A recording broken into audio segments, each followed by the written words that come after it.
Welcome, I'm Dennis Doyle. When I was recording my internet talks, I showed some of them to my friends, asking for their feedback. One of my friends, Brad, gave me good feedback, but appeared to be holding back. I asked him if there was something he wanted to tell me, but was reluctant to say. He responded that he hoped I took his comment positively, but that he thought I had too much Jesus talk. He said I should realize the Jesus talk would turn off a large segment of my intended listeners who associated that talk with a fringe group that he did not believe I or they would want to be connected with. I said I understood his comment, but here is where my head was.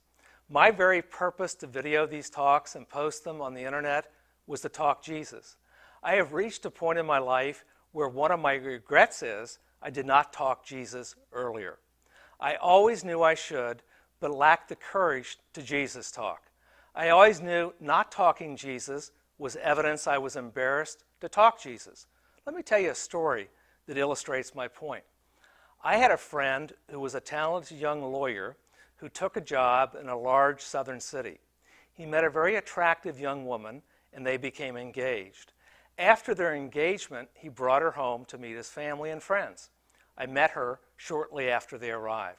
She was very vivacious and outgoing, but her speech patterns suggested she did not have the educational and social advantages of my friend.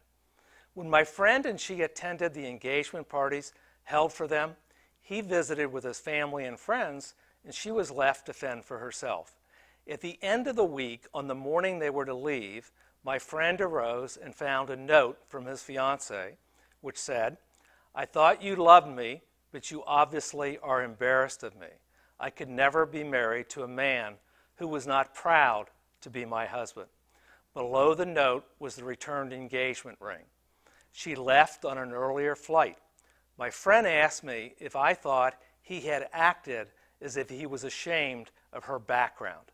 I said, yes. Upon reflection, he agreed. I always thought of this story when I reflected on my own relationship with God. I have been like my friend, embarrassed, not wanting others to think I was a disciple of Jesus. What about you?